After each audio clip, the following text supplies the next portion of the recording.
Friends, आज का हमारा topic IS and LM model general equilibrium of product and money market पर based है, जहां पर हम चर्चा करेंगे किस तरीके से वस्तु तथा मुद्रा बाजार का सामान्य संतुलन होता है। तो वस्तु बाजार का सामान्य संतुलन बेस्ड होता है इन्वेस्टमेंट और सेविंग के ऊपर, और वही मुद्रा बाजार का संतुलन बेस्ड होता है मुद्रा की मांग और मुद्रा की पूर्ति। Investment and saving that's consider for general equilibrium of product and the demand and the supply of monetary is completely based on general equilibrium of money market।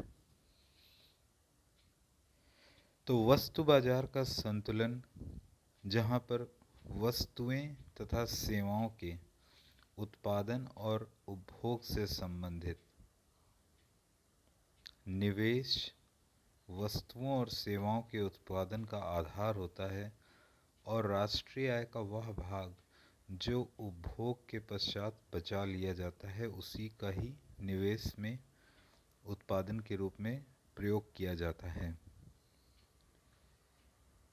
Generally हम जानते हैं कि राष्ट्रीय आय या किसी व्यक्ति की आय, उसमें जो भी उपभोग होता है कंजम्पशन, उसी के साथ ही कुछ पार्ट सेविंग का भी होता है। वाई अगर हम राष्ट्रीय आय को बोलते हैं तो कंजम्पशन सी और saving S, means Y is equal to C plus S, जहाँ पे आय हमारे कंजम्पशन और सेविंग का योग होता है। जितनी ज़्यादा हमारी आय होगी, जितनी ज़्यादा हमारी इनकम होगी, उतना ही अधिक हमारी सेविंग होगी, और जो सेविंग होगी वही ही इन्वेस्टमेंट का कार्य करती है। आप जो भी सेव करते हैं पैसे, वो किसी न किसी रूप में किसी न किसी जगह पर इन्वेस्ट करते हैं या बैंक में जमा करते हैं, तो वो भी एक इन्वेस्टमेंट के फॉर्मूले में ही आता है कि उसको बैंक आगे इंटरेस्ट बेस पे लोन प्रोवाइड करती है। तो यहाँ पर सीधा सीधा है कि जो सेविंग है वो हमारे इन्वेस्टमेंट के इक्वल होती है। तो वस्तु बाजार का जो संतुलन है, द प्रोडक्ट मार्केट इक्विलिब्रियम, तो यहाँ पर कंप्लीटली बेस्ड है, जहाँ पर निवेश और बचत एक दूसरे के बराबर हो जाती हैं। इसी तरीके से मुद्रा की मांग और मुद्रा की पूर्ति के आधार पे मुद्रा बाजार का जनरल इक्विलिब्रियम समझा जाता है।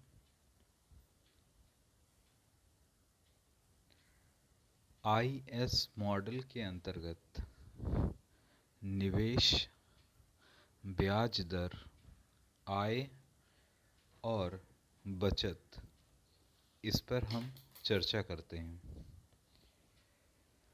आईएस मॉडल, जहाँ पर निवेश कंप्लीटली व्युत्क्रमानुपाती मीन्स एंटी प्रोपोर्शनल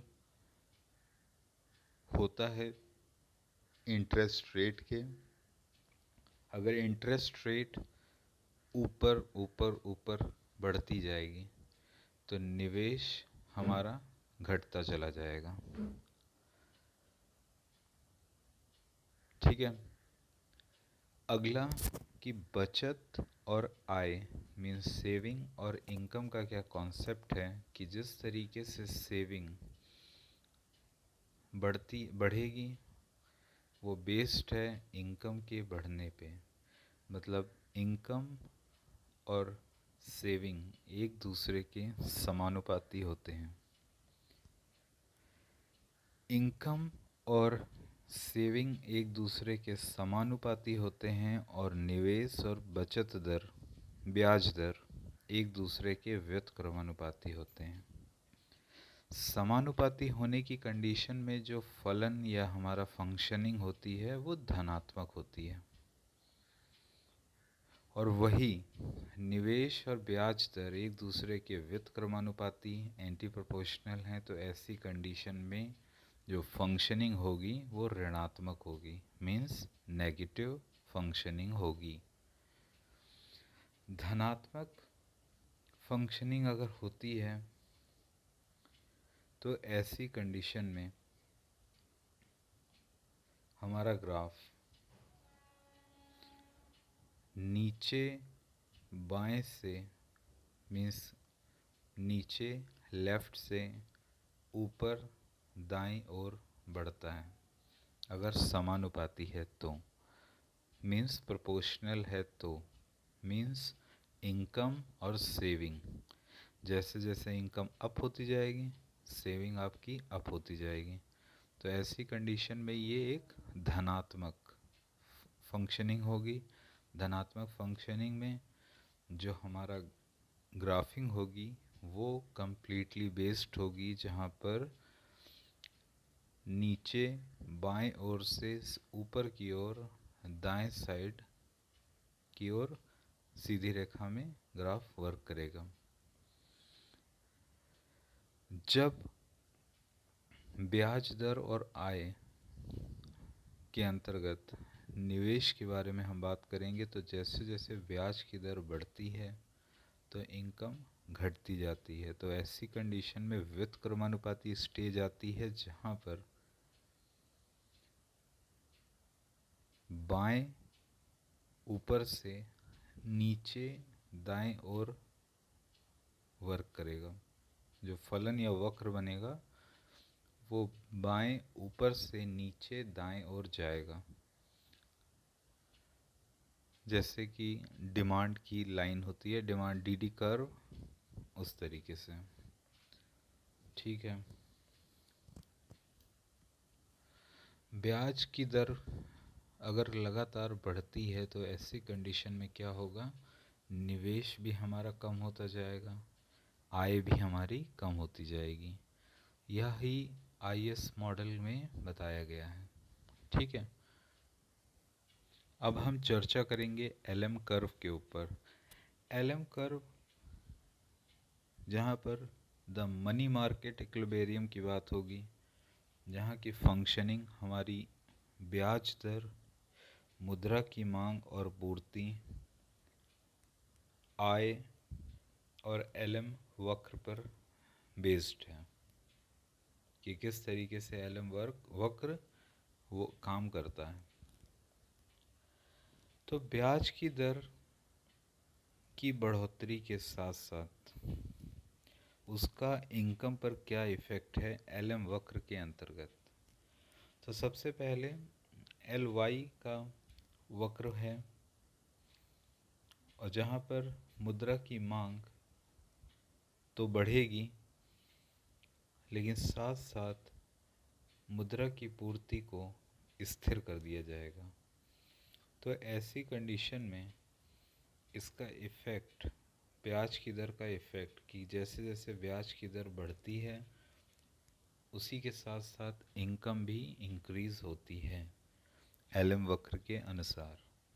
जहाँ पे मुद्रा या द मनी मार्केट इक्विलिब्रियम की बात होगी तो ब्याज की दर जैसे जैसे बढ़ रही है उसी के साथ इनकम भी इंक्रीज़ होगी। इनकम इंक्रीज़ होगी तो उसी के साथ मुद्रा की मांग भी इंक्रीज़ होगी।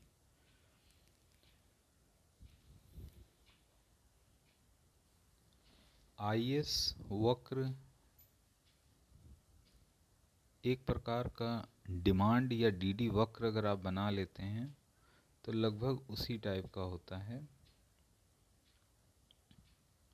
या इस प्रकार आप याद रख सकते हैं जैसे कि बाएं ऊपर से दाएं नीचे की ओर आईएस वक्र, बाएं ऊपर से दाएं नीचे की ओर आईएस वक्र जाता है, और साथ ही जो एलएम वक्र है वो नीचे दाएं से ऊपर बाएं की ओर जाता है, जैसा कि अब ये चित्र में दिखाया गया है। आई एस और एल एम वक्र एक दूसरे को एक पर्टिकुलर प्लेस पे कट करते हैं। आई एस और एल एम वक्र एक दूसरे को एक पर्टिकुलर प्लेस पे कट करते हैं। अगर आपको आई एस और एल एम वक्र के बारे में समझना है तो आप एक चीज़ जानेंगे कि ये कम्प्लीटली जो इसकी थ्योरी है, याद रखना है अगर आपको, तो ये बेस्ड है ब्याज दर, निवेश, बचत और आय पे। वही एल एम वक्र अगर आपको याद रखना है तो आपको ध्यान रखना पड़ेगा मुद्रा की मांग, मुद्रा की पूर्ति, ब्याज दर और आय किस तरीके से वर्क करती हैं। इन्हीं के आधार पे आई एस वक्र को ही द जनरल प्रोडक्ट के लिए गिना जाता है, मतलब वास्तविक बाजार है वो, और एल एम वक्र को मौद्रिक बाजार के रूप में गिना जाता है। तो जहाँ पर एल एम और आई एस एक दूसरे को काटते हैं, ऐसी जगह पर वस्तु बाजार और मुद्रा बाजार दोनों ही संतुलन की कंडीशन में होते हैं। अब क्या है कि आई एस और एल एम तो वेरी इजी, कि आई एस जहाँ पर एल एम को कट कर रहा है तो वो कंडीशन हो गई कि वहीं पर मुद्रा बाजार और वस्तु बाजार संतुलन की स्थिति में है। ठीक है, तो ऐसी कंडीशन में ये दो इम्पॉर्टेंट लाइंस हैं कि अगर मुद्रा बाजार से कम ब्याज दर पर मुद्रा बाजार और वास्तविक बाजार की दो कंडीशंस हैं जो यहाँ पर इस चित्र में दिखाई गई हैं, जिनका एक जनरल स्पष्टीकरण है जो आपको ध्यान रखना है, जो मे बी स्टेटमेंट के रूप में पूछा जा सकता है इस चित्र के अनुसार, कि एल एम वक्र में परिवर्तन नहीं हो।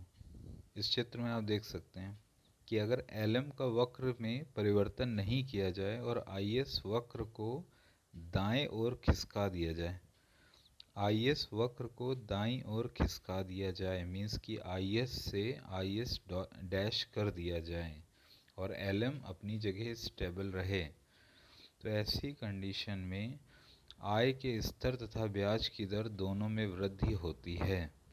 मीन्स कि income and the interest of rate both increases.